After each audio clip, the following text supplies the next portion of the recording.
Welcome back, Wool Boys Pod, episode 62 or 63. I've forgotten. That's how good we've done, Sebastian. I've forgotten what we're on. We're back this week, and we'll have Brian back. Very excited. We're going to talk soccer first. Me and Sebastian. It was an eventful weekend. 2 major losses for 2 of the top 3 Premier League hopefuls, and then Teebs also wants. Transfer window closed, so we can talk about that. Teebs has something on the Celtics.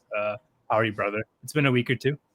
Oh, I'm doing as well as possible with the rash of bad news that has been never ending over the last week in the sports world, I would say. Do you want to say something? We talk offline, but I don't think we spoke on the pod about it. We'll be getting. That's probably. The Micah Parsons trade was not good. I don't know. Give us the Cowboy fan perspective. I don't know. I don't want to step too much on this.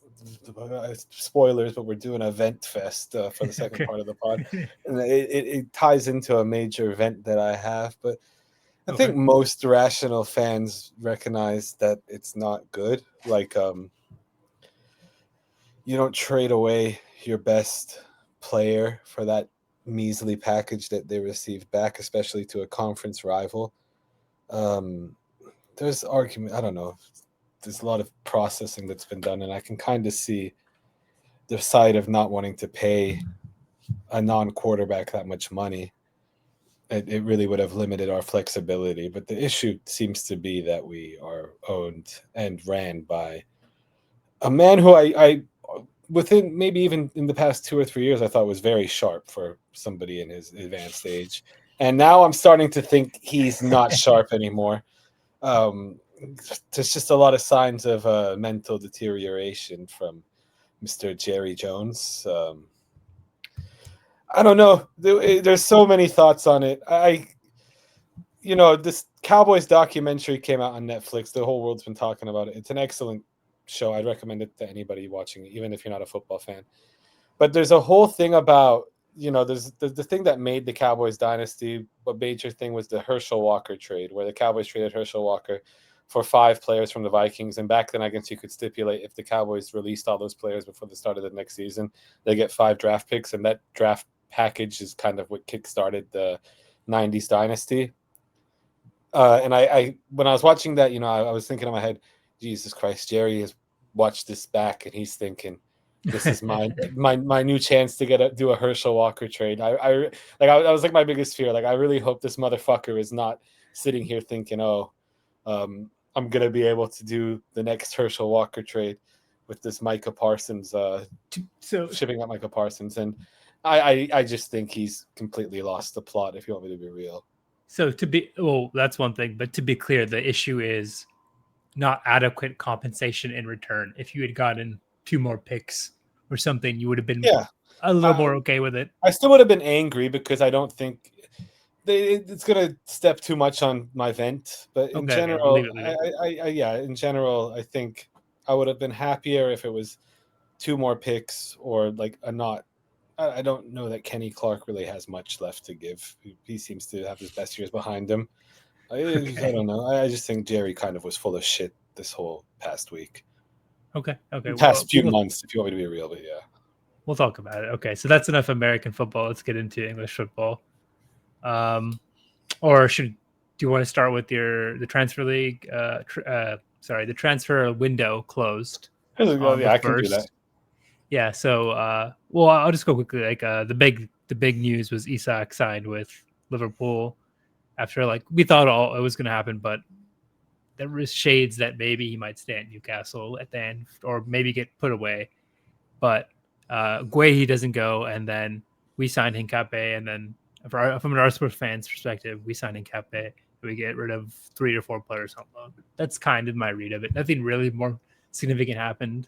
There is one more significant move. City signed Donnarumma, I suppose. Weird. What did you have? That's the one. That's a weird move. I've always liked Donnarumma, but I really struggled to see his fit with City. I'm happy for Ederson, although Fenerbahce sacked Mourinho because he missed Champions League, so it's not as fun now that. I agree. Yeah, Fenerbahce's lost its flavor, you could say. a Yeah. little bit. I mean, they needed to sack Mourinho. I think he's kind of washed. I enjoy him being around, but kind of think he's washed. They were so disappointing. I really quickly, I think Mourinho's end path is like now going to a team that needs to fight for relegation or trying to fight for promotion. I think that's kind of where. There's rumors he really wants the West Ham job, which would be very funny. But Yeah. West Ham actually did something this past weekend, so those rumblings have That would quieted actually a bit. that might be a good fit. But why do you say Donnarumma is a poor fit? Just tell me why. Bad with his feet. Bad with his feet. Okay.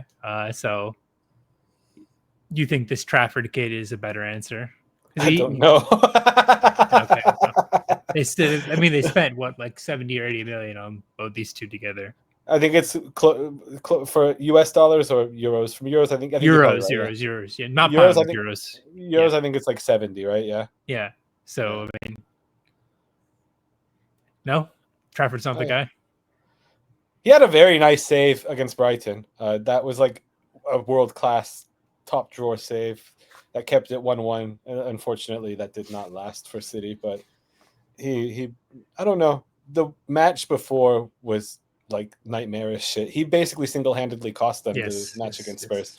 Like it was like a rare occurrence where you're like that. Yeah, I don't know. The Manchester right now, the city of Manchester doesn't seem to be experiencing great things goalkeeping wise.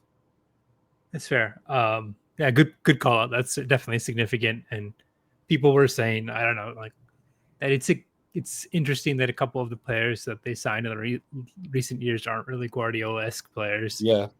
And so there might be signaling a changing of the guard there. I don't know, we'll see. But for Liverpool, I think that's the headline. We should talk about it for at least like a quick minute. Is that Isak signs? How does it change your fear of Liverpool as an Arsenal fan? Or not fear, respect, scouting tactics, whatever you want to call it, of Liverpool going forward and for the rest of the league?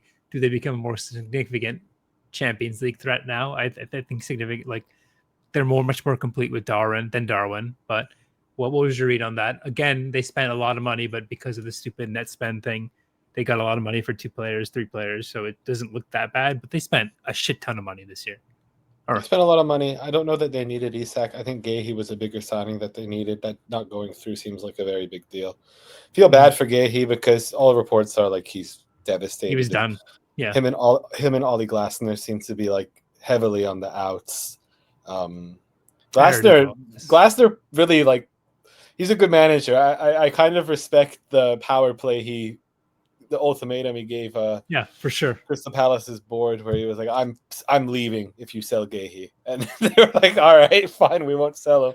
But you do feel bad for the player in like that instance, you know. I mean, as an Arsenal fan, I'm a bit happy about it, but on a human level. Yeah. If they had got him as well, it would have been insane. It's an insane window, even better than ours, I would say. But like probably you can't fault the player for wanting to go to his dream move or get twice as much pay and play for different bigger trophies. But you can't fault the team for wanting a player to fulfill his contract. So like it's a little bit of both. There's a philosophical like tussling going on right now, it seems like, in like fandom. And I tend to lean on the side of like people were really, you know, hard on Isak for the way he handled it. And it's like you can't be hard on a player like Isak when you look at like how a club like Crystal Palace have done Guehi. Like everybody should look out for themselves. Like that's ultimately what it comes down to. You should always fuck like these billionaire owners. Fuck. I don't want to say fuck the fans, but like fans should be a little more understanding. Like I think it's a risk when you're a fan of like. And it's shitty to say, but when you're a fan of like a not top 6 or big 6 club in England, that's always going to be a risk. You're going to have your players poached. And it sucks, but yeah. I am generally the fact that like if there's some sort of gentleman's agreement, you should let it go through, but also shoot poo-poo on the agent for not getting it in writing, like Isak's agent should. But also in that 1 year where Guehi is playing for Crystal Palace, he could have a knock on wood, terrible injury, and they could come back next year and not want him. And so like I could understand both sides to it, really. I mean, shout out to Nicholas Jackson and his agent for saying to Chelsea, "Fuck you! Like we're leaving. Like you've told us to leave, and we're leaving. I don't care." Oh, I saw that went through, and I was curious what happened there. So that's what the happened. Agent, he went over for the physical and to sign the paperwork, and I think at the last minute Chelsea said, "Yeah, oh, Delap got hurt, right? Yeah, we're gonna need you to come back because Delap got hurt," and the agent was like, "Nah, like he's not coming back. He's staying here. There is no flight back." Okay, really quickly, since Brian just joined the room, we played for a draw, and we didn't get it. It took a moment of magic. After a couple days of reflection, I was very upset over the weekend. The Liverpool goal was amazing. It was at Anfield. 3 of our top 5 players are not playing, and so I feel a lot better about it now in a couple of days hindsight. Our transfer window is incredible, but me and you had a disagreement about Kiwior, and I think it's like symbolic of a bigger issue. Is that I think Zinchenko is at least worth $10 to $15 million.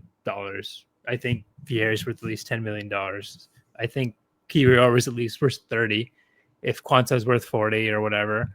And so, like, I think there's a bigger problem. What we ended up getting was just $20 million off wages off our books and 0 sales. I think, $8 million in sales just for Sambi Lakonga. So I do think, I thought there was a turning point, but it's worrying. And I do think there's a bigger problem there. It's not just like circumstances and this can be explained away either way. I don't know what your feeling on that was. The game and transfer window. I don't really care about outgoing players. But it affects your ability to spend more. The reason why how much more could we have spent?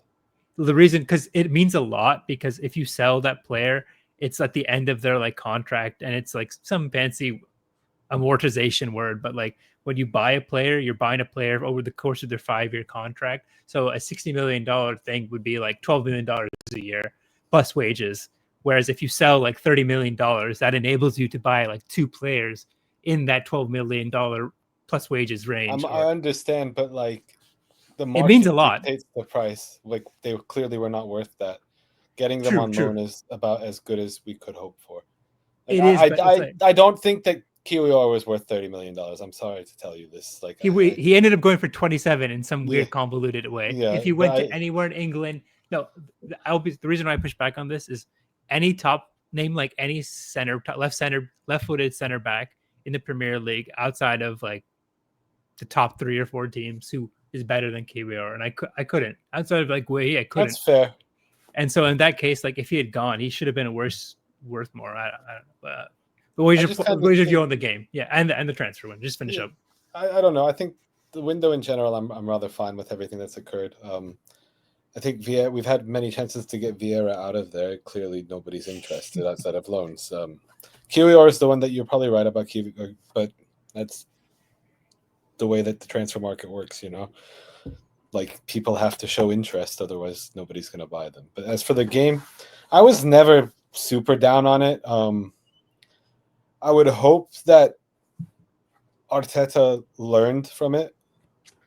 Oh, hello, Brian.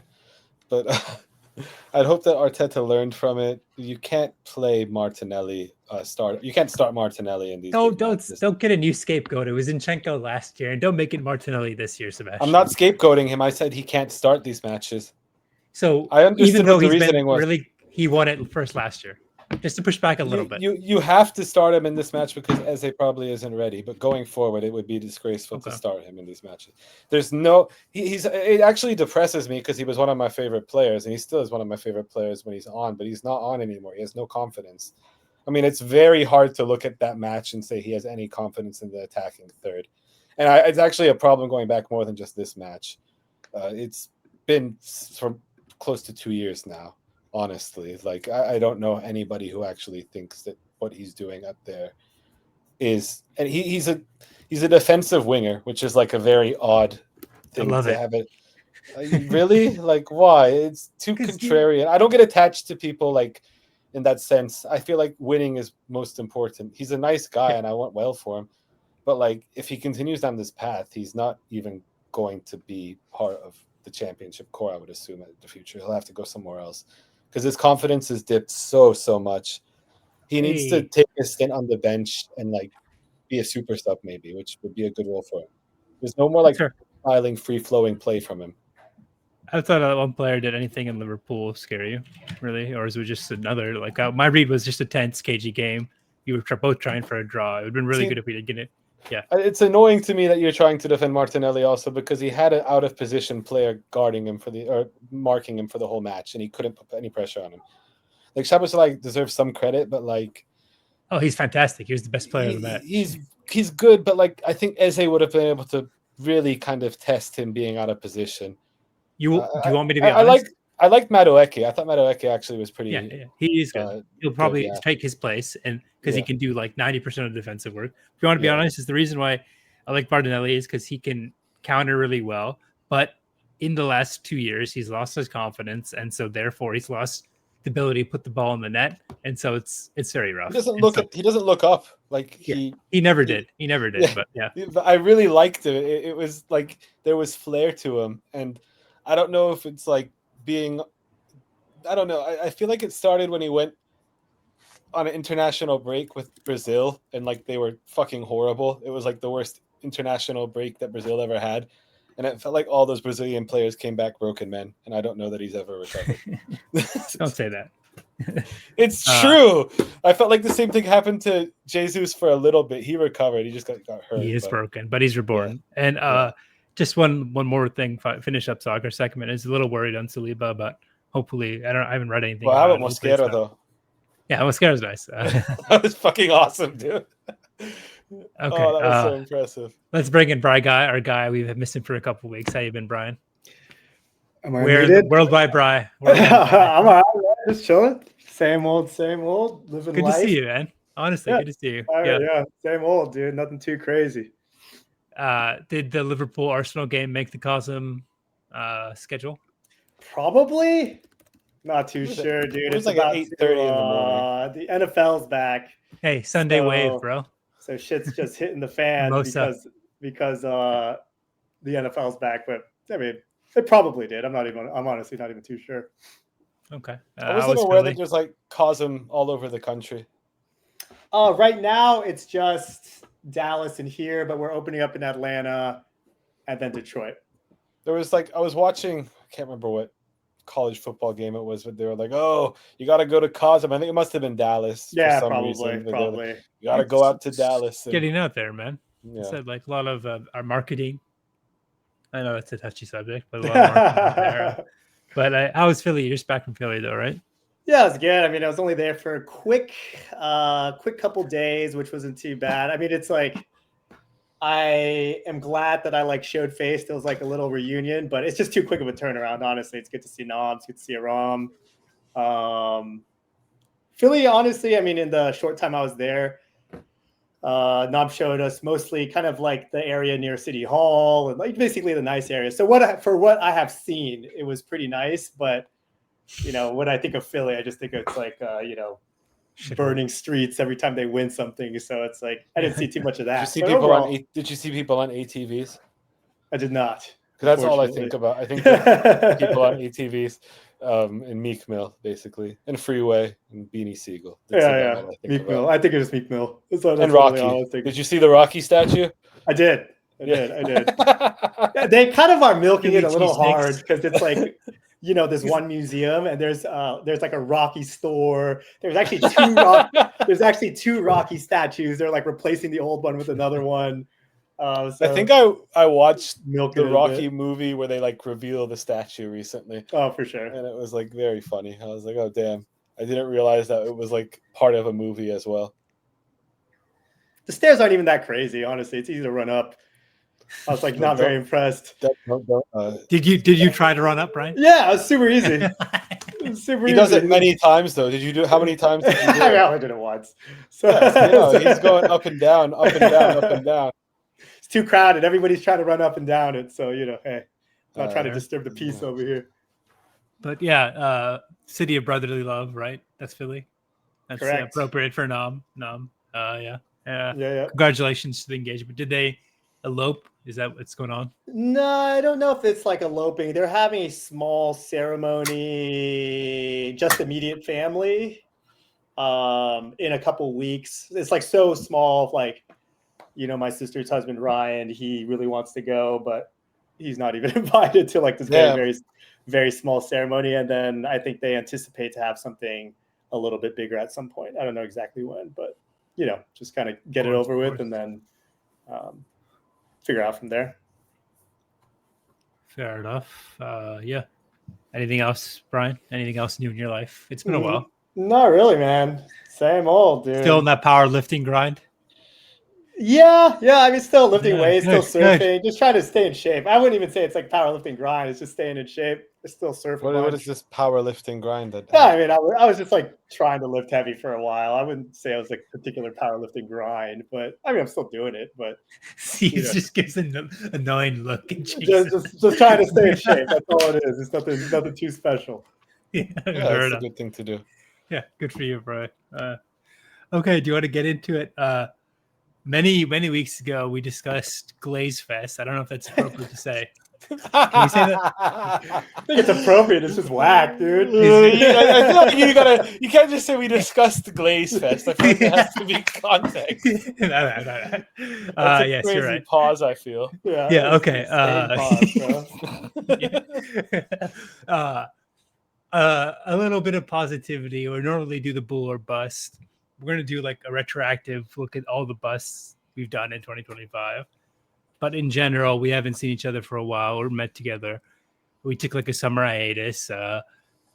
And so I thought we'd get together and see what's really been irking us as friends do, lend a ear. Just comforting ear, I suppose is the word, and see what's going on there. So I've written down a couple. We can start. We can go into like a round robin type situation. Just what's on your mind, what's been busty. Siebes had one in particular, which is really inspiration. So why don't you start, Siebes? I think sports fandom has jumped the shark. I was very curious what you meant by that. I generally think it's jumped the shark. We talked about this a bit in the opening segment about the Micah Parsons trade, and I was hinting at, I think a majority of fans are disgusted at this trade, but you see people fucking, they're like licking the boots of the billionaire owners being cheap and pocket watching front offices and trying to justify like financial frugality or whatever. Frugality. Financially, frugality. Yeah. To trying to justify billionaires being frugal. And it's just like, dude, it's not your fucking money. Like, you should want your team to be fun to watch. If you're justifying your owner being cheap and making your team less fun to watch, you're like giving off "I'm the smartest dude in the room" energy. It's just stop like defending penny pinching by crooked old men. Like this, like that's like what I'm basically going. Do you have an example? Like, this Micah Parsons trade in particular, like there's too many people defending Jerry Jones who have like really no reason to defend him. You can say like, yeah, he could have handled this better. We could have got more back for it. I didn't want to pay Micah $47 million a year, which is understandable.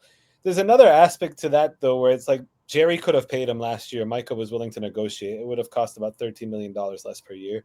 There's another like aspect to it where he could have just not been an asshole about it. Like the whole Jerry wanting to negotiate with the player without the agent, that's giving off like really nasty crooked old man vibes, essentially. I don't want to use them. There's another word that you could probably use, but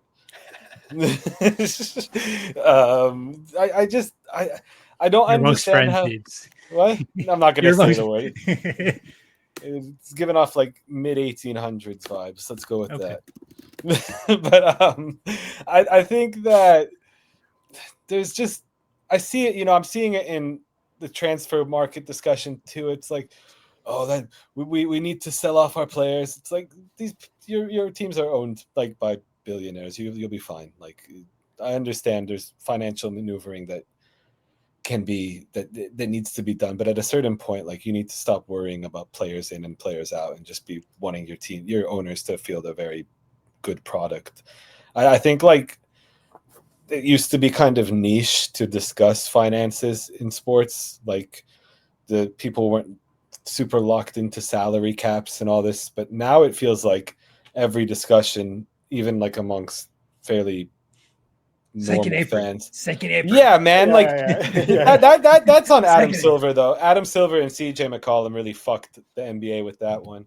And it's just like, fuck, man. Like, what happened to wanting your team to be fun to watch? Like, I feel like that's where it kind of goes. No, yeah. Brian, all you. Go, Brian. No, I was gonna say, I feel like part of it is people. Let me see if I could phrase this. Like people feeling like they understand or are a part of the decision making when they're making a lot of commentary on like, oh, like I understand this person did this for this reason, or like, yeah, exactly. You know, and it's a little bit of basically trying to be like holier than thou, or like, you know, that you're kind of part of the higher society. You understand all decisions being made, type of shit. So yeah, I just feel like it's jumped the shark where it's like just fucking want your team to feel the entertaining product. Like only one team can win a fucking championship every year out of leagues that are composed of like 30 teams. Like at least be decent to watch. You don't want to just have like this shit product where you already know you have no chance of winning, and then you're bad to watch too. It's the worst combination. I've noticed it a lot recently, and it also kind of feels like people aren't even really watching games a lot of times. Like this maybe goes more so to the soccer world. It feels like people are just like repeating narratives that are put out by moron pundits, like like Peter Schmeichel, like I love him. Past weekend. Nah, fuck Peter Schmeichel. After I don't even know who that is. He said Arsenal plays a very boring style, and I was really rooting against them in the Liverpool match. They play a disgusting style. That's what he said. And I was to me. So I just have like one thing to say to Peter Schmeichel. It's Gaspies and Kempe Posse Reigns Dierpik, which you can maybe. Why was that so? Just tell us. You had that prepped. You had that prepped. Yeah, I had it prepped. I wanted to say it in Danish, the language that he understands. What was that, dude? My point is basically, Peter, you're Danish. Danish people should not call anything boring. Danish people are boring. And I told him to go eat a bag of reindeer dicks in Danish. I'm tired of fucking pundits like setting the narrative for layman people who don't watch games, and they just like parrot things that they think respectable people say. So I have two things to say on Steve's thing. One is that as an owner, there's many owners who get into the sports game not as a love of sports, but as a financial investment, and they just want to turn a profit. And so from them, it's much easier just to pay pundit ABC $25K to make that story Steve is talking about, as opposed to spending $25 million on players XYZ to make the team better. So it's very easy for that. And that's a shame in sports that it's come to that. It's not a love of the game type thing like EA, but it's more like businessmen have really come in, foreign interests, all those sovereign funds have come in and really trying to turn a profit. And then the second thing is like one concrete example is the second apron. What really functionally happens if a team is in the second apron? They just lose their ability to sign a specific MLE, right? 2 years in a row, I believe you lose a first round draft pick. Oh, really? Okay, maybe not. But that's pretty punitive. I thought just for like 1 year. What's the function? Most of the functional costs will be this exorbitant fee to the owner, and I can see why people get angry at NBA owners. Like, just pay it. Like, what for 1 year? Yeah. Just pay it. It's pennies for a billionaire or billionaire group. I don't know. I felt like for a while we were going in the right direction, where it was like, people were like, fuck these owners, like, pay the players. And it feels like recently it's kind of turned back around, and there's a lot of like negativity, and it's like sucking off these billionaire owners being cheap, and I'm just kind of fucking tired of it. Like, no, fuck your owner. The owner should pay money. They're making too much money to be this cheap. Stop defending billionaires being cheap. Very good, Seeps. Good start. Good starting vent. Brian, do you have one? I do. You want to go next? Yeah, sure. I mean, it's like tangentially related. Not really. I mean, the only common thread is billionaires, essentially. But it's not much of a surprise coming from me. But I've had enough of the overhyping of AI culture and AI tools. It is very fucking amazing. Again, like the nano banana stuff, very cool. But then when you're reading about discourse, it does seem like so the bubble is happening, and so much narrative that is coming from people like Sam Altman and like whatever Elon and stuff is like, you better strap in or you're fucking fucked. And then all we have is, like Grok AI waifu, and then I agree. and Sam Altman. Right, yeah. Sam Altman. I don't know how much you guys were following before GPT-5, but he was posting pictures of like the Death Star, saying like shit's gonna be too fucking crazy, and I think he was talking to like I forget what some talk show, and saying it's gonna be. I'm actually a little bit afraid to release GPT-5. Because it's going to be too groundbreaking, and he releases it. It's impressive for sure. But it's like enough is enough, right? Like we're at a point where it seems like they're trying to force how amazing it is just to justify the funds that are going in.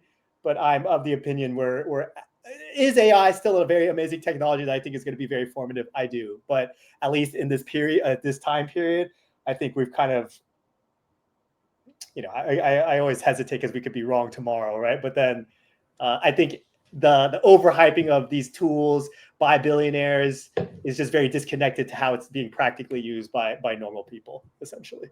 So specifically, is it no more AI Kool-Aid, or is it no more Kool-Aid from the billionaires in general and whatever they want to, like space? I think it's Kool-Aid. Automotive. I think it's Kool-Aid in general, and it's from the billionaires, and it's fuck people who are drinking the Kool-Aid. It's like, why can't you just take a step back and be like, it's actually not that tight. It's not as tight as we think it is. Again, it's great. It's always hard to talk about it because it is that middle ground where it's like, yeah, I will admit, as much of the next guy, it is really great, but the narrative and discourse around it, yes, by people, to just kind of guzzle the Kool-Aid that is being pushed out by people, when it's like, dude, the best thing we have is an AI waifu on Twitter.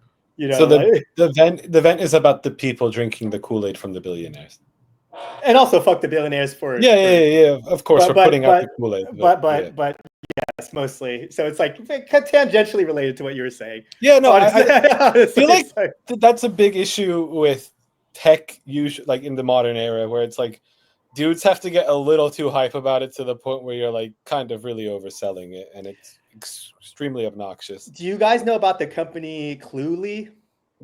I'm not aware now. Okay, so there is man, I'm sure you guys will hate it. There is a company called Cluely. It was like a guy who it was an Ivy League, I don't know which one, it was Stanford or something, like a really good school. He dropped out to start an AI company where it basically, what it is it will hide itself when you're using video chatting software, and like provide answers it's basically to help you cheat on interviews and stuff like that. It's like a young Asian guy named Roy Lee, but he is really trying to basically lean into like the meme generation to prop up his company. So he's like releasing merch, all of his merch is just ABG models. The tool is fucking terrible. The tool is fucking terrible. And I just think he's like a perfect example of like the tech industry, and just the discourse around tech has kind of jumped the ship. And like, it is a popular company, even though the tool is rated very horribly, because it's not even about the product anymore. It's just about like tech culture. So like young Gen Z people are like, oh, Roy Lee is just trying to be like the next meme lord and he can do it. You know what I mean? It's just bad. It's just bad. So I think he's a perfect example of what I'm talking about. He's putting out some Kool-Aid. He's not a billionaire. He's obviously like a young guy, but who's just being funded. But he represents somebody putting out the Kool-Aid and people just drinking it because I think they are looking to latch on to something, or to be a part of something, just to feel, I don't know, important. Not fucking useless. I don't fucking know. I'm gonna have to read more about it, because it seems like people hate it, and I'm. Oh yeah, are you looking it up right now? Clearly, yeah. How angry it's making people. Yeah, let me. I'll post it in our chat. Like, they just released like the merch line, and people are like, dude, like, what have you been doing? But yeah, like that's my rant. Does not seem like people are very happy with it. Any specific examples besides Elon or Sam Altman? I think it's more general. I mean, I work in tech. I'm on LinkedIn. There's a lot of just LinkedIn grifting. I mean, that could be a whole other rant in itself. Just LinkedIn grifting and like, again, I do think the tools are pretty amazing, but when people are saying like, oh, if you don't use it now, then you're going to be left behind tomorrow. It's kind of like, well, it just feels like you don't actually work practically in the industry because it's like there's so much that goes into stuff rather than just like the solutions that are being put forth. So much about decision making and like wrangling people together and making a shippable product. It's again, the AI tools are great, but fuck them all. That's what I'm trying to say, dude. Okay. All right. Should we move on to me? Please. I have a spicy one. I think it needs to be said. I'll just be honest. Spicy.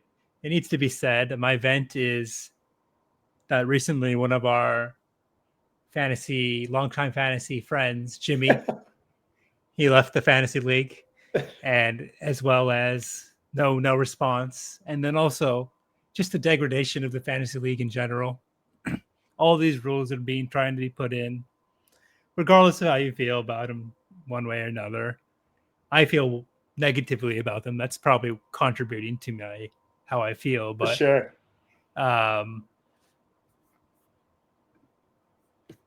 He should have made a statement, I think, and then also I think we need to implement Sackle before anything else. It's always been an outstanding issue, and like Johnny still hasn't done his one yet, and so like I don't know. I think it's a bust. I think that losing him is a bust, and the overall fantasy in general seems a little bit less dank this year. Less, I can use that word, than it was last year. A little bit less spicy. So overall, that's my event. Any comments? Yeah, I think it needed to be said. There was nothing said about it. We like, nothing on the pod or anything. Just seems good. Well, for the Sacco punishment, I'll propose this. It's kind of harmless, but Jackson's fantasy league did this. I guess it's hard because none of us ever go to destination draft. Like it's hard to get everybody in the same location. But they had that too. it. That was another thing. Yeah. So they had it. They all went to Vegas and they hired a professional photographer, and the loser had to do a calendar shoot, and it was very funny from the pictures I saw. That's like hype. That's funny. Yeah, it's hilarious. It's actually like pretty harmless, and it was very funny. The pictures I saw that they had done. Like, so I would say that's like a pretty good benign suggestion that like I think people can get behind. Granted, it's hard. I guess you could still have the person go do it by themselves, but it was, I think, the part of the hilarity with theirs is they were all there, like watching the shoot, which is pretty funny. But yeah, I don't know. I think fantasy basketball as a whole has become an unmitigated disaster, and I think like that tends to be. I don't think I understand your beefs. Rule changes are never like the dankest thing. I would prefer that it could be played in the original format.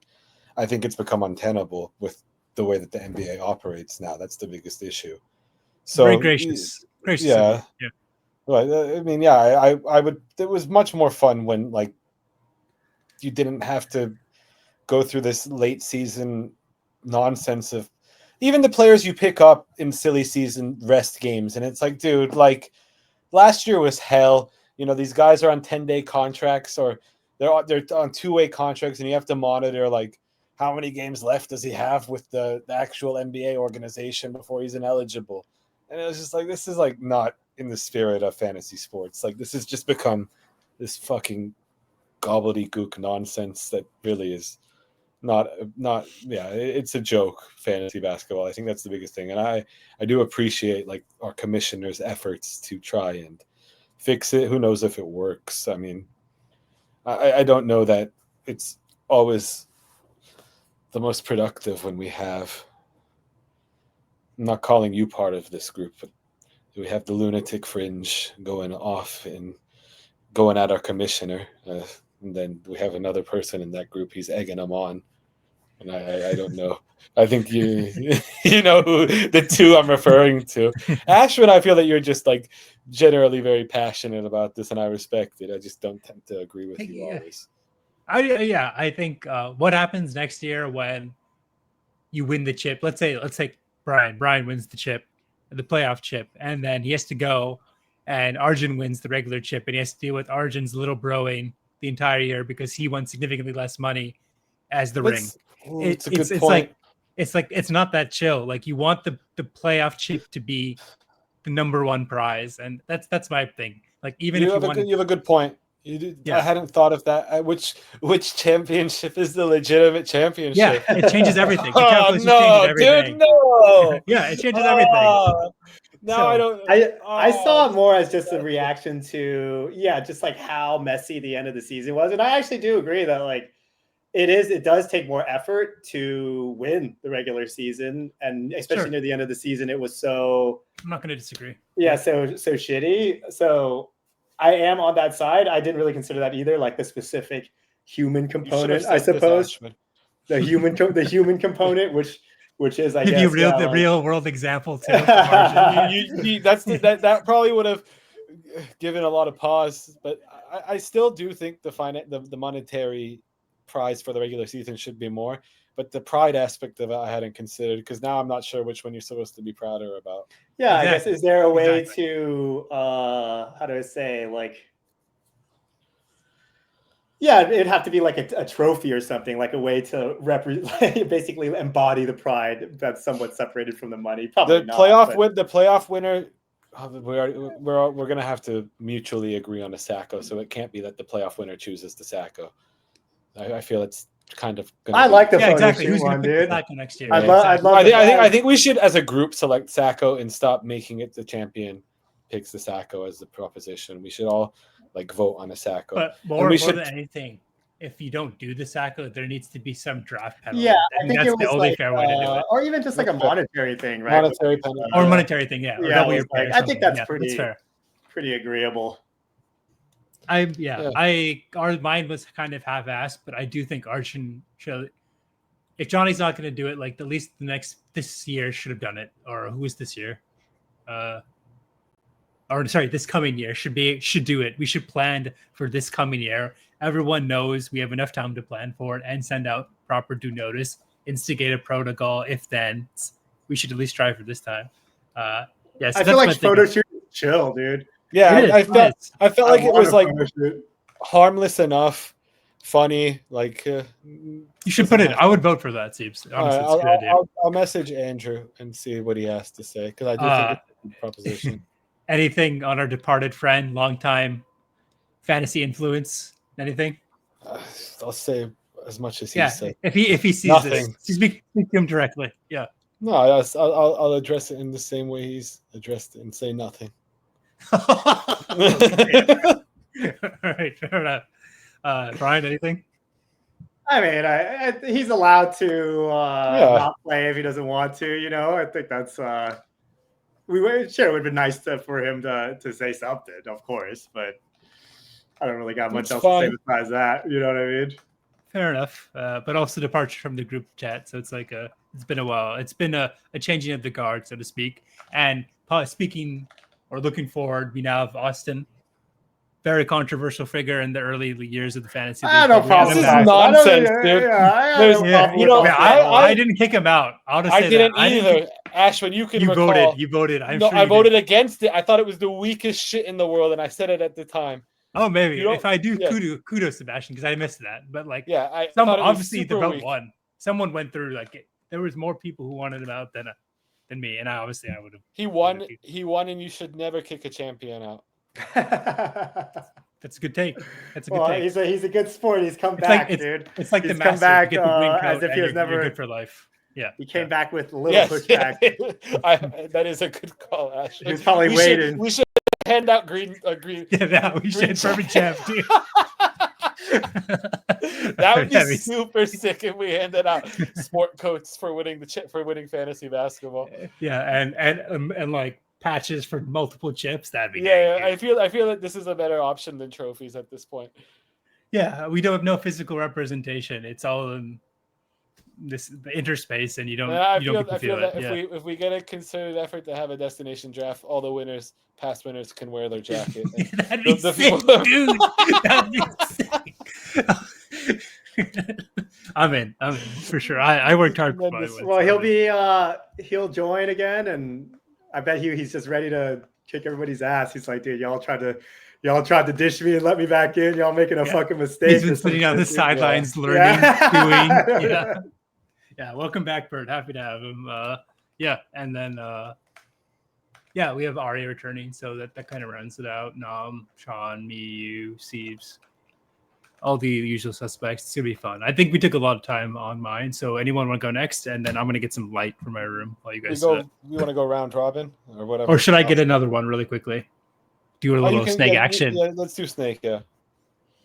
Okay. I think there's a DoorDash conspiracy. I've been ordering a lot of DoorDash recently against my better judgment. It's like one of the things I try not to do, but every single time something's wrong with the order, and every time I say something's wrong with the order, they instantly refund me a significant amount of money. And I think that they do this on purpose to trap you into purchasing more and more. So let's say I have a $35 meal. They'll miss one third of the meal. They'll give me back $9 or $8. And then that's basically enough where you're kind of enticed into getting the meal the next day. And then they'll fuck up something on that meal. And then they'll give you back $5. And they're like, oh, well, it's like, yeah, go ahead. You can get it refunded to your card. You can. You're right. It is. You're right. But it's instantly if you go there. So I guess it's just that's the common behavior most people will do. So they are taking advantage of it. That can be true, and it can also be true that if you were smart, you would just send it back to your card. That's fair. When is the last time you ordered? Because I feel within the last month or few weeks they've made it significantly harder to actually get customer service. That too, you have to fiddle around to find the help button and go through their app. And you have to take pictures a lot of times. Yeah, I took pictures every time because it was pretty blatant. For sure. I order something that says chicken strips and whole ranch barbecue or something and there's no barbecue sauce. That's pretty significant. I don't know. I've taken pictures of that, and so it's been in the last 2 months to answer your question. So for sure. Yeah. So that's my 2-for-1 double was. Anything on that, or I'll pass it off? No, not too much. I don't use too much DoorDash, so I use DoorDash a lot. I use DoorDash too much, honestly. But my biggest complaint with DoorDash is when they give your fucking dasher a stop on the way to your home, and it's every time. Yeah, you've put this man in a very, very hard position because I'm going to be unhappy now, and it's not. I'm understanding. Most people I feel like are not that understanding and going to complain and give the dasher a poor rating, and I don't think that's very fair. And I always tell DoorDash this. I say, you've put the dasher in a very bad position. Or that the estimate is completely false. They'll say 29 to 37 minutes. It's never that, dude. It's it becomes an hour and 15 minutes every hour, 30 minutes every time. Yeah. It's become a big problem recently. All right. Next is Seeps. All right. Well, no, next would be Brian, I think, yes? Oh, was it me? Well, because we're going snake. You're right. My bad. Oh, okay. Yeah. All right. My next one was a little more personal. Not really that personal, but basically online dating. Fucking terrible. I've been back on the apps because I had been seeing somebody, but we're unfortunately no longer seeing each other. And dude, I think that online dating is just cancerous to the soul, dude. Keep it real. It's always. I just feel. You have to cycle through so much, I feel. Yeah, it's you're sending so many messages, and you meet up with some people. I mean, let me tell you about this. I went out on a date with this girl. Yeah, she was cute. Dude, I don't know how I'm supposed to feel. She was telling me I smelled good. She was hanging out. Gonna say something smelled bad, and I was no. It was generally flirting a lot, and then that's fine. And it's I'm okay. And she texted me when she got home, within 10 minutes, telling me she had a great time. I was like, oh well, this must be all signs that she's down, right? I was like, okay, cool. She had to go on vacation. We should hang out when she gets back. and I get ghosted. That's fine. I got no problem with this person. But it's just like you're cycling through so many interactions like this, or like texting and just things like that. It's just like I just don't think this is like healthy. Yeah, I kind of agree. You know what I mean? It's like I'm not even like pinning it on this person. It's just like, how am I supposed to appropriately allocate resource? I got shit to do. All right, like I got shit to do, and like, I'm like not a big texter, right? So I'm like thinking like, dude, like I gotta like think of something to text. It's just a big hoopla. So I don't know. That's just my rant. That was the thing I had on the list. Just earnest and true. The apps are cancerous to the soul. There's a problem, dude. There's a problem. But that's I feel you, Brian. I feel you. That's all I'll say. See if anything. I'm not in those waters anymore. Yeah. Fortunately, I was very lucky to Good for you. Yes. My girlfriend through like real life encounters. Yeah, for Not sure. to like be snooty and sound like I'm demeaning. No, for sure. But I do feel there's like You're a the nice minority now, Seeps. That's the I know. exception to the rule. I feel very fortunate. I also think it's a lucky, very honestly. LA thing. I think it's very LA I think that the intention was for it to be easier, and it just feels like for most people it's significantly harder. And you have less investment because you just view it as an app, so people aren't like really like they can just ghost. They can ghost you like that, and it's just for like sure. nasty. And it goes both ways. I'm not saying I'm the saint here, like. I'm in this ecosystem. I unfortunately sometimes do the same thing, right? Because it's you ghost people, bro. I don't ghost people. Yeah, I don't ghost people, but like especially after I've met him, I never ghost people after I met him. But I will stop texting people. I do sometimes. Yeah, but you never met them before. That I haven't met before. Yeah, that's understandable. That I haven't met before. That's my rant. That was my no, from the heart and the solid one. Very good. Anti Glaze-Fest. Well, we're calling this VentFest. Yes. VentFest. A working title. Go, Seeps. Better than Glaze-Fest. I don't know. Are you guys familiar with like Jubilee? These YouTube. Yeah, of course. 20 versus 1.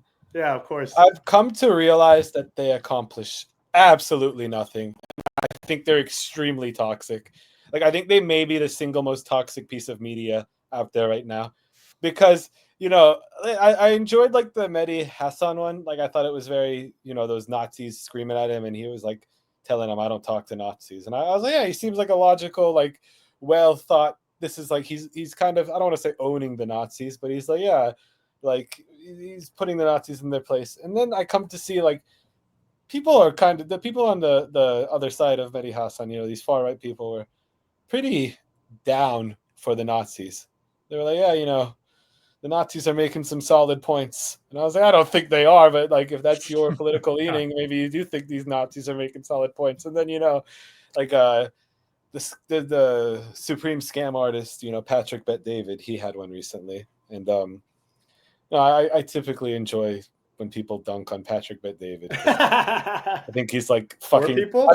What? Were people dunking on him? Yeah, they were dunking on him, but then you see the thing is, he was dunking on people. I wouldn't say he was dunking on people, but there were people who were there who were like very, very, very misinformed about things and saying stupid things. For sure. Giving him easy wins. And it was like, and you saw people from both sides of the aisle, like, oh, Patrick Bet-David getting dunked on by teenagers, or like other people, oh, Patrick Bet-David putting this delusional Gen Z kid in its place. And it's like what are these really accomplishing? It just feels like this is like red meat for anybody who wants it, and like it's just further polarizing people.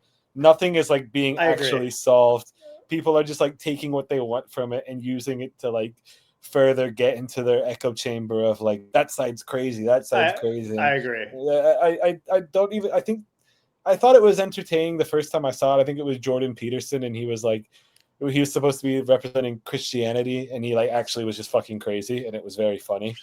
But in general, I think it's extremely toxic, and it needs to go away because it seems to be expanding in influence, and I haven't seen a positive thing come from it. I had seen one recently where it was like 20 conservative black men versus like one liberal black woman, and it's like it was Amanda Seals, right? And it just yes, I believe so, and or something. I don't know if they were all men. I'm not sure, but essentially it was like, regardless of where you fall on the conversation, I watched it for like 20 minutes, and I was like, this is so toxic. Like you're saying, like yeah. This is so toxic. Like nobody's listening to each other. It's kind of just to like, if you're on whatever side you fall on, it's basically just to say like, look at these other people. They're fucking stupid. You know? Yes, exactly, like, dude. It's so like, bad. Yeah, it's pretty bad. It's pretty bad. I genuinely not really my alley, but when I do see them come up, don't get pretty annoyed pretty quickly. That's all I'll say. Yeah. Anything else, Seeps? Last thing for me, Fine. It's just that like I feel like just like Jubilee, and then like I think Cut is another one type of these channels. I feel like just to sustain themselves, like they have to be more flagrant and inflammatory. Because they used to start off a little bit more mild, but it's like, okay, now that the channel's been alive for however long, 5 years, it's like, to kind of stay in the zeitgeist, we gotta keep getting crazier, basically. There actually, there does seem to be like a model for the type of person they're looking for, and it doesn't seem like they're looking for somebody who's going to like have well thought out rational arguments. It seems to be like they're trying to choose or be calm. They try to choose like very extreme polarizing people. Like in the Mehdi Hassan one, there was a Iranian dude who, oh my god, it was so bad, but he made a huge ass of himself, and like the Iranian Twitter community was kind of like clowning him for like a few weeks afterwards, and he just was like proud of it because it kind of was like a launching pad for him to be like this douchebag online. And I do feel like that kind of always also happens for a lot of these people who are like fucking crazy. Like they use this as like a launching pad to be like, yeah, man, I was going up against him and I owned him, and it was good point, Tips. Yeah. Just clout chasers in some sense. I think it's like really political clout chasers. Yeah. I don't know that it's a major thing, but I do feel like all it's doing is further dividing. I think it's I agree. I think probably everybody leaves said argument thinking that they won. You know what I mean? You kind of get that. Pretty much. That's a good way to describe it. Nobody thinks they're losing anything. It's like there was like a dude on the Mehdi Hassan one who was like, "Yeah, you know, I'm a fascist. I loved Franco in Spain," and it's like, loving Franco. Like that's crazy. It is like it's 2025, and you're proud. The internet is killing people, dude. The internet's killing people. Yeah, that's a whole other discussion. That's basically discourse has become disastrous. That's basically my these days. I'm sick of the internet. I've been saying this. Your main thesis, Brian, is the internet. The internet. Oh, dude, I'm so IRL's better, dude. That's my new wave, dude. Sorry. So let's go around one more time. We'll do quick sub vents and we'll finish up. Seeps, back to you. Oh, I guess quickly. It would be me. Yeah. This is just mine, and I feel like it's going to be repetitive because I think a few years ago I complained about it too, but I think ESPN's US Open coverage is fucking terrible. Like, I just really don't. Stop pushing like these mediocre men's US players just because they're American. Like Fritz is actually like one I think is decent. He's gonna lose to Novak tonight. He's already down 2 sets, but Francis Tiafoe, lovely guy, but you're pushing him like he's a superstar. Tommy Paul, hardworking guy, but you're pushing him like he's a superstar. He lost to Bublik, who then had like one of the most humiliating losses to Sinner last night. There's a level, like these guys aren't going to break through. Ben Shelton could, but he got hurt. And even then, I don't know that he's ever going to win a Grand Slam. But Ben Shelton is like the most promising player you have. It's like, it's not healthy. You're making people who watch this as casual fans think these Americans are better than they are. You're putting a lot of pressure on these like mediocre players. Maybe mediocre strong, but they're not at the level of the top 2 players in the world. Nobody's at that level. They're not at the level of the top 4 players in the world. I mean, Fritz is ranked 4th, but he's definitely not as good as Novak. I think top 4 is pretty clear, where it's like Alcaraz and Sinner are on a whole other tier. Nobody's close. And you have Zverev, who's good, but he'll never, ever get to that level. And then you have Novak, who's 4th, and he just doesn't, his body doesn't hold up anymore. And other than that, it would take like it'd take a major miracle for an American man to win a Grand Slam. Like they're just not at the level. And the way ESPN covers it, they make them into these superstars. They put so much pressure on them. They make fans think they actually have a chance. I don't know who it's for. Like, I actually think you're making people root against them, because like there's matches going on. You're sitting at the desk with like Taylor Fritz or someone, say that, like, and he's won a match, but there's another match going on. Like, you should be covering the actual live tennis. We don't need to hear what Taylor Fritz's thoughts are on his round of 32 match. Like, I've had this complaint for a long time. They do it on the women's side too. I think that Coco, she had a really disappointing tournament, and I think a lot of that is her adapting to pressure. And I don't know that I'd necessarily blame ESPN for that, but I think they make it hard on the players, man. Like, I think, yeah, women have won more, so I don't think there's a lot of pressure on them. But the American men should be allowed to like exist as just run-of-the-mill players, or top run-of-the-mill ranked players. They're good players, but they're not elite. There's no elite talent, and ESPN should stop treating them like this, because I think it makes people, especially I have to be honest, a lot of times I root against them because I get fucking tired of John McEnroe going off on like the American player and not respecting the other side of the net. I was actually watching a lot of U.S. Open coverage because like the whole everybody in Philly was really into tennis, so I was watching a lot of it. Yeah. Yeah. Oh yeah, I love John sure. McEnroe. I love John McEnroe. I just think he's really bad with this, and I think ESPN as a whole is really bad with this. Okay, that's fair, Steve. I was gonna do quick fire ones, but I think you took all your time on that one. Is that fair? I'm sorry. Yeah. No, it wasn't too bad. No, I it went was a little good. long-winded. Yeah, a little long-winded, but that's fair criticism. It's the last one I had, to be fair. Okay, that works. Brian, back to you. Any quick fire sub fence? Yeah, it's just been fucking hot as shit. It's just been fucking hot as shit. Basically, that was like literally that's a sub fence. It's been hot as shit, and like I had let my cousin, like one of my younger cousins, use my portable AC. So just like for a couple days, I was like, I could survive the heat wave, and I did. But it's pretty fucking bad. Yeah, basically pretty fucking bad. Yeah, very generous of you. Yeah. Yeah, I mean that's pretty much it. Not too much besides that.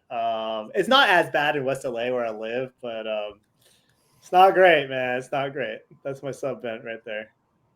I'll do two quick ones that's related to Brian's one. So on these hot days, when I went to the office last week, I was coming back, and there's like, you guys know, and it's been historically documented that I have a problem with the way people drive in Irvine of a certain ilk. Just put it that way. Jesus Christ. But I would say that in my experience, that was naive assessment. And then actually the worst people out on the road are people in pickup trucks who drive in the fast lane. And they drive about like 20 to 30, like significantly slower than the 65 hour limit. And the problem is you can't see if there's anyone in front of them because their car is so wide. So there's no way to know. I know what you're referring to now. Yeah, and like they have no care in the world. They are happy going 62 miles an hour in the fast lane. It's honestly ridiculous. And I have a new, like, they're way worse. And then also on these days, you realize like these burning hot days when like everybody's AC is on, not only in the car, like blasting, you hear it, you see all like the water on the ground, but you see like everyone's at home, everyone's AC is blasting, like all the electricity we use and stuff. And I'm like, I'm a little worried that like, it's the first time I've like been a little bit wary of human consumption in like an enviro type freak way. Like I use 6 paper towels when I clean so shit up. I leave my computer on. I don't like, I'm not the person who would like be of that ilk. But the first time I was like, damn, it's like, we need to find an efficient way to deal with like the energy demands of all those people growing up. So sub-bet there you go. That's sub-bet number 1. And then sub-bet number 2 is we lost Rosillo to Barstool. Me and Steve were talking about it. I'm happy about that. You're happy about that, but I was not happy about that. Why are you happy? Happy is maybe the wrong word, but I think Big Cat and Rosillo are significantly better than Bill and Rosillo. I actually think Big Cat and Rosillo are like the best pairing in media. It's a good pairing, but also like the people like a big, I don't want to say inspiration, but like I've mentioned them a lot. These Bob Does Sports and the Brilliantly Dumb Show. they also in some sort of way signed on with Barstool Sports. And it seems like a lot of younger talent that's not going to ESPN is now going to Barstool, and the Ringer might be losing its appeal, which I don't know. I used to like the Ringer. It's a love-hate thing with Ringer. I dislike a lot of what they do, but I also listen to a lot of things they do. So I don't know. Seems you probably know, but anything on that one? I don't know. I feel this is maybe related. I think the Bill Simmons subreddit has gone to shit. I think it's a disaster now. It's a farce, but that's what it always was it not? But I think it's become more like a regular Reddit and not as fun. So people taking themselves seriously as tongue-in-cheek, calling out Bill shenanigans and Russillo's mannerisms, that type of thing. Yeah, but I think it's gone. Yeah, it's not as fun anymore. Well, any particular reason? Okay. I think that's another rant onto itself. Reddit's shit, dude. Yeah, I heard that Dig is starting up again. Let's get back on Dig, dude. I don't remember that, dude. I don't remember that. It was basically Reddit before Reddit. Reddit is fucking trash. It's so bad, and it's like it is. Now that I'm finally allowed back, I've aged out. I've aged out of Reddit, dude. Yeah, I agree with that. Give me a forum where I'm talking to people my age with some fucking life experience. Were you actively participating, or were you just using it as a sense of brain rot? Reddit? Yeah, like I would never, like, I guess. Because I would never really post or anything like that. But yeah, exactly. I would always generally find the conversations to be. That was always the case, no? Not this bad, dude. I think it's worse than ever. Can I ask? Can I guess that it's like a liberal tinge, or what is it, or like an anti-Trump tinge? Yeah, probably age. You can tell people are just kind of young and inexperienced. Yeah, it might be like too politically charged. Or is it Zoomer rot? I think it's all the above, honestly. Both those two main factors? Yeah, I think so. Any others? My apologies. The disastrous occurrence after 63 episodes. You okay? I had to relieve myself. Oh. It was our Shaq. Yeah, we're over now. Inside the NBA moment where Shaq just couldn't. That's so funny. Anymore. All right, we'll wrap it up. But anything on this? Yeah, the Russillo one. So, I really enjoy Bill. I do worry much in the same. See, Jerry's mental deterioration is very malignant in my life. Bill's is just kind of like worrisome, and I do worry that Bill is slipping a little bit. His fastball is definitely gone. It was very noticeable. In the Ringer fantasy football draft, Bill was maybe the worst fantasy football draft I've ever seen a human being have. I watched it like not paying attention, so I didn't catch much of it. I wasn't paying attention to it. It was very bad.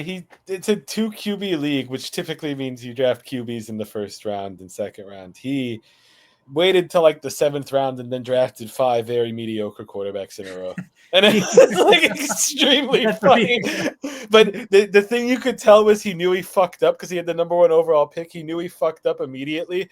And then he had to double down on not picking a quarterback again because he was like, I'm fine. Don't worry about it. But it was very, very funny because they kept saying to Bill, you might want to pick a quarterback now. He's like, don't worry about me. And it was like very clear, like he realized very immediately that he fucked up and he had to double down on thinking, like acting like he didn't fuck up. It was good entertainment. The Ringer Fantasy Football Show, I'm not a huge fan of, though. I will say that they seem to get a lot of love on the BS subreddit. Because he thinks Craig's his son. I'm not a huge fan of Craig. Seems like a nice guy, but the humor is not my type. I like Heifetz. Heifetz is my favorite. Heifetz I like a lot, and I like Danny Kelly. Yeah, Kelly's kind of boring, but I like Heifetz. I like he Craig just looks funny. He talks funny. Craig is good when he's on the rewatchables, like as the producer in that role. But I just something speaking about for the him. Younger generation. Yeah. He's like our age, I think.